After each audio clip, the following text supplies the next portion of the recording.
back. Look at the gut on that.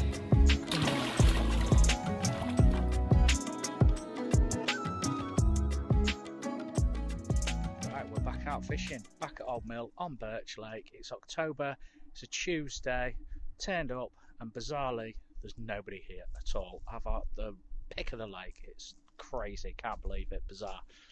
Stood in 30s for a bit, I'm in an hour and about there, come round Shallow Bay, steps 1, steps 2, had a look, I'm sure I saw a fish, just back end of that channel, so I thought that's all I've got to go on, and I'll plop in steps 1.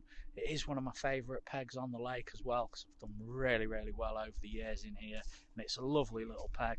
Got a lot of wind and strong winds and rain coming, and it does offer a bit more protection as well. The trees behind you, so yeah, look at that, how awesome does that look. But yeah, so I thought I'd port in here. We're here for 48 hours. Those rods down there have been out about 40 minutes, and I've already had a liner on the middle rod which is fished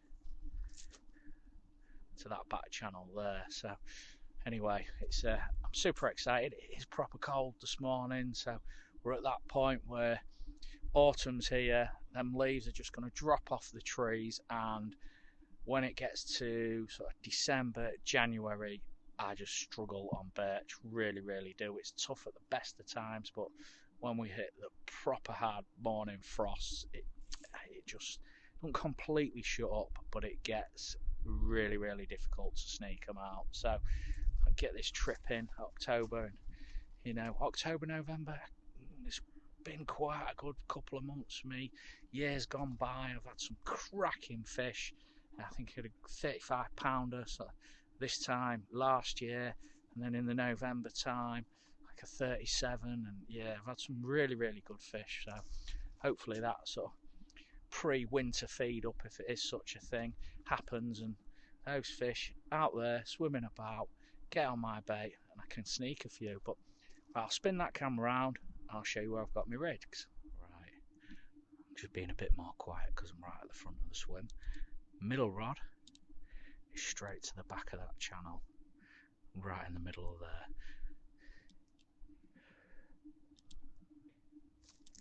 I've had a few fish off that spot over the years. Right hand rod, because nobody's in shallow, well, because I'm the only one here, I'm fishing 3 swims, so right hand rod has gone right down there, as tight as I can cast it, into Shallow Bay. And the left hand rod,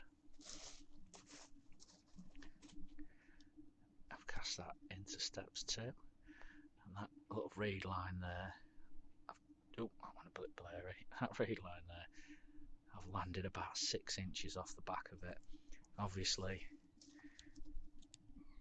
if anyone turns up, goes in steps 2 or Shallow Bay, I will have to move them, but it's the risk you take, and it's sort of worth it. It's paid off quite a few times on here, setting up in one swim, but casting your rod into the next swim's water. So yeah, let's see. But I am super excited, but this is this. We've got blue skies today, but trust me, it is proper cold, and this is the calm before the storm, because the weather is due to get worse and worse the whole time I'm here. I think tomorrow is chucking it down, and the Thursday as I pack up, it's like really super strong winds, and it's going to get quite tasty indeed. But it's definitely going to be a wet pack up, but I'm not bothered. I'm out, I'm back on the bank,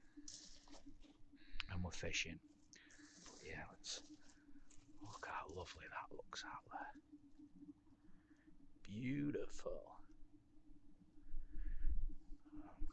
Right, I'm gonna sit back, get that kettle on, have the first brew of the trip, chill out and watch the water. Happy days. I am toying with the idea of having a little winter campaign on Willow. I am thinking about it. It's, say, like I said earlier, I do struggle on birch sort of December, January and February, to be honest. But willow can be good for a winter fish or two. Can fish okay there. It's quite sheltered. It's nice and tree lined, and you know I have caught out of there in winter. So yeah, I'm thinking of focusing my efforts on there and do a few winter videos. See if I can catch a winter willow winter carp. But yeah, we'll see how things go, because work's been mental chicken oriental just lately. So we'll see. It is a good water for winter, and if you can get in pegs 3, 4 or 5 central to the lake, you can sneak a few. You can sneak a fish out. So yeah, but that's the plan for now anyway. It's nice and close to home. I'm only 15 minutes from this place, so yeah, might do that. It is a lovely water, and I think Lake Records offer £40 in there as well, so can't grumble at that, can you? But yeah, watch this space. This is the rig I'm using this session. Birch Lake, Old Mill. It's a fluorocarbon D rig, bait screw there, SAS wafter. Hook link material is about 10 inches long. Got a little sinker there, it's about 2 inches from the lead. I tie that straight to the safety clip because I just like that, because I think it just helps kick it out a little bit more if you get picked up and you get done. 3 ounce lead, and that is the rigmarole freefall tubing. That's really good. It's 600mm long, this version, and it threads really easy. Probably the easiest threading tubing out there, to be fair. This is the sandy one, and yeah, I like that. Once I haven't been in the water yet, but yeah, once it gets wet, it camouflages really well. And yeah, it's nice and simple. I'm using this, the fluorocarbon D-rig, on 2 rods, and on 1 other rod I've got a German rig. I'm just sort of playing about with that, just trying a few other things, trying to see if I can get into some of them bigger fish that reside in this water. So far my PB on here is 41.8. I'm just not getting the big girls. So yeah, I've been on this rig for 4 years, caught a lot of 30 to 40 pound fish, but yeah, just not getting the really big ones. So yeah, on 1 rod I am now playing about, and a lot of people are using German rigs on here, so I'm being a bit of a sheep and I'm following them. But we'll see. I'll probably show my German rig on another video, like. But yeah, nice and basic, nice and simple. Let's get that out. Hopefully catch one. Now Chris has stopped putting the dye in it. Look at the clarity of that water. It's gin clear. Check that out.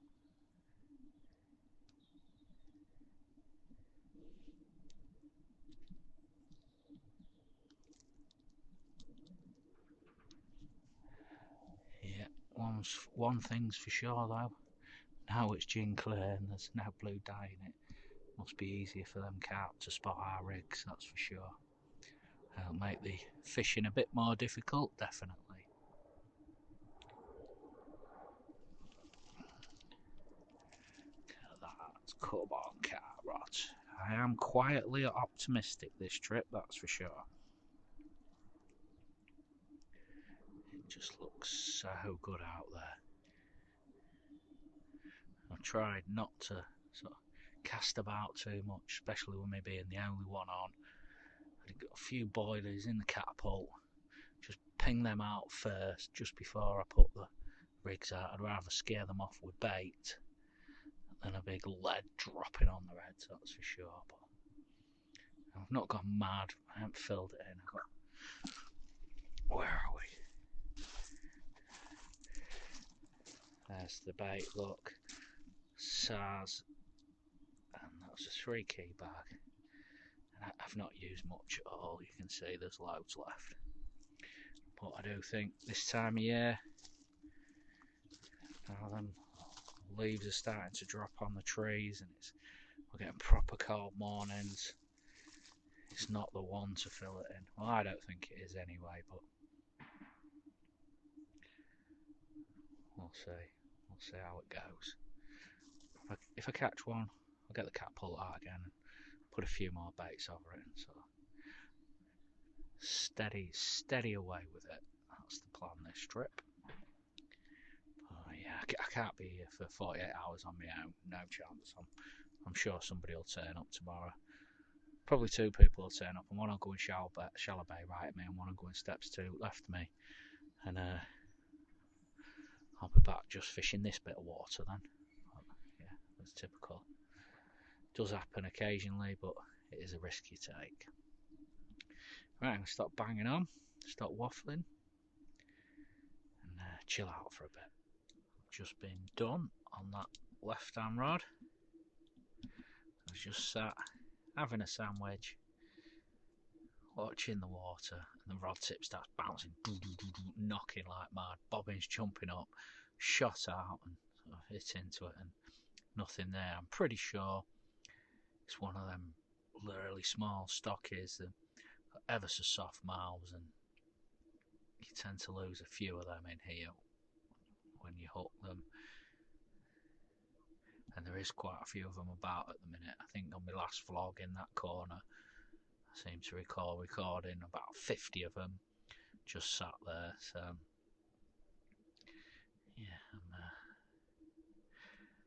not too disheartened, but it'd be nice to have caught something so early. But yeah, it's definitely a fish occurrence. It wasn't a liner. That rod tip was knocking like mad, and yeah, I'm adamant it was a stocky. It was a little baby. But anyway, the rod's redone. Back out in front of them little reeds just to the left of it. Probably about a foot off the island.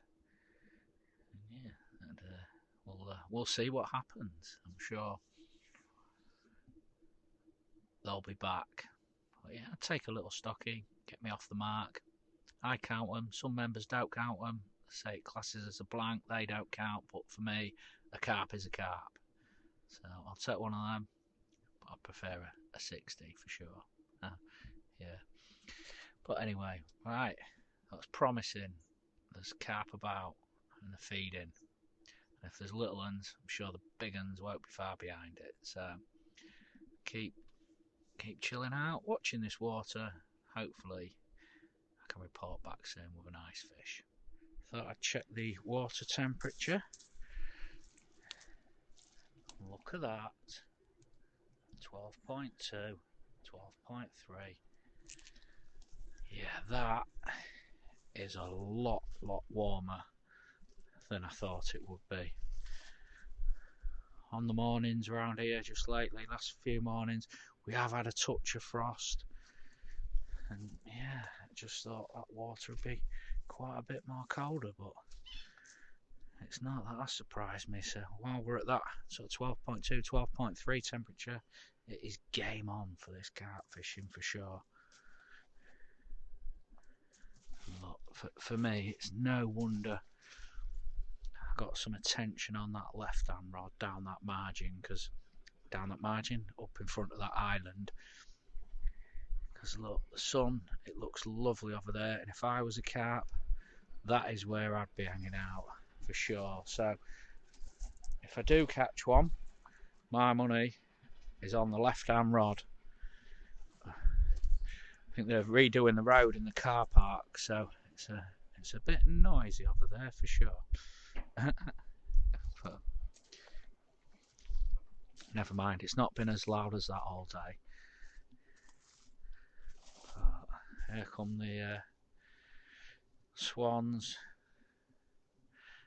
They're not too bad on here, to be honest. Like, not compared to bloody Disney.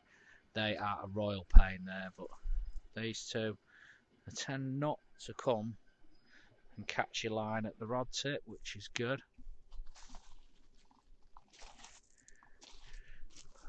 Right, I sit back, chill out, and keep watching this water. Hopefully, report back with a fish soon. Right, the sun's starting to set over there. The lake is looking lovely. I've had no more action though since that aborted take earlier on today, and bizarrely I'm still the only person on the lake. That hasn't happened at all this year. Every time I've been turning up there's been probably about 5-6 swims left, and yeah, still the only person here, so that's mental. I'm sure somebody will turn up tomorrow, they must do, but I'm not going to do any more filming tonight unless I actually catch one. Failing that, guys, catch back up with you in the morning. Fingers crossed for in the night though with a whacker. It's 8 o'clock in the morning, and I did actually have some action last night.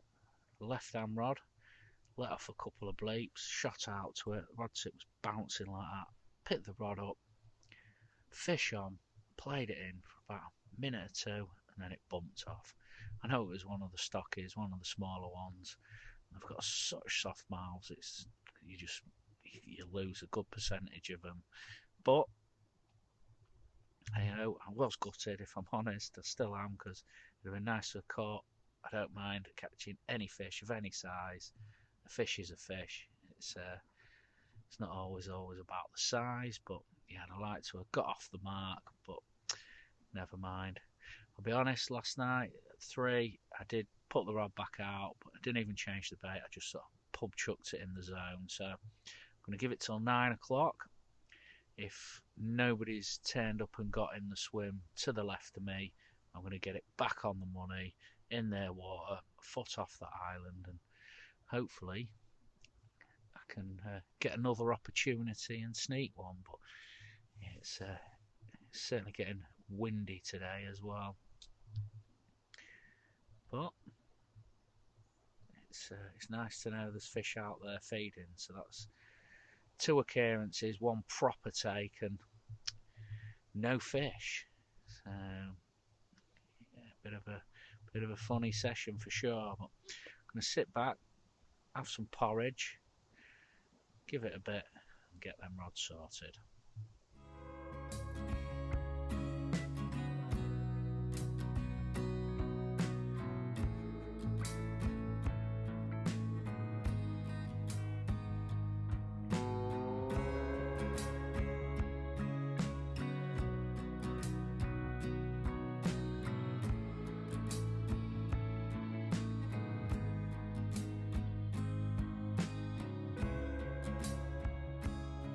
All 3 rods now redone. It's 12 o'clock. Right hand rod's down that channel into Shallow Bay. Middle rod tight to that margin there, that island there, and that, where is it? That bush there, because of the wind, it's a tricky cast. Bloody hook managed to clip straight into one of the branches and I couldn't get it out, so I had to go get the boat, row it up the channel, undo it from there, and bring it back in, change the hook, and then cast the rod back out. But yeah, I've got to admit, this wind made that cast tough, really tough. It's as soon as the lead flew past this island, the wind was just grabbing it like that and swinging it round. So yeah, it is proper windy today, 20 mile an hour plus as well. But it's all sorted now, and the left hand rod is cast down just in front of that island over there. So all sweet, all good spots, all clean. Now we play the waiting game. So yeah, fingers crossed I can report back later with a fish. It's 6:30 now, and that wind is getting super strong. Not had any bleeps, nothing today, not seen any fish. It's been a funny old day. I'm not the only person on the lake now. There's somebody just behind them islands there in 30s, so that's good. But yeah, bizarre. I thought something would happen by now, but got to be in it to win it. Got a feeling that I might sneak a night bite again. 3 o'clock in the morning, left hand rod along that island there. Just got a feeling that's going to be the one. It's the only rod that's produced any action this trip, so yeah, let's see. That's going to be the one, I think. But not going to do any more filming tonight. I'm going to get in my sleeping bag, chill out a bit, and probably fall asleep. It's pretty knackered. It's been a long old day. But yeah, so right, going to stop waffling. Hopefully get back to you in the night with a nice fish. Failing that, guys, catch up with you all in the morning. So it's 6 o'clock in the morning. I've got to be out the gate for 7, so I'm doing an early pack up. And the joys of fishing this time of year, look at that, pitch black, but if you've got to get back to work, you've got to go, haven't you? So it is what it is, so never mind. I never had a single bleep last night. It did chuck it down all night, and generally I don't catch fish on here when it's raining. It just seems to switch the place off for me, so I'm putting it down to that. But yeah, it's been a good session. It's been enjoyable. I would have loved to have caught one, but yeah, these things happen. I'm not going to catch sat at home. I've got to put the effort in to try and catch these big ones in here. Effort equals reward and all that, so I'll keep at it. Not sure when I'll be back out again. 2 or 3 weeks, hopefully, all being well. And I don't know, I might do one more trip on Birch before I look at focusing on Willow, but I'm not sure yet. I'll sort of keep my eye on what's been coming out and sort of see what happens and see what the weather's doing and sort of take it from there before I make my decisions. I'd like to thank everybody who subscribed to my channel. It's greatly appreciated. I'm truly humbled. It's coming along nicely. It's growing all the time, and I really appreciate all the subscribers, all the comments, all the likes. I do respond to everyone, and it's massively appreciated, everyone, so thank you very much. I will put a subscribe button there if you can see it in this light. Please subscribe to my channel. It's greatly appreciated. Take care. Tight lines. See you on the next one.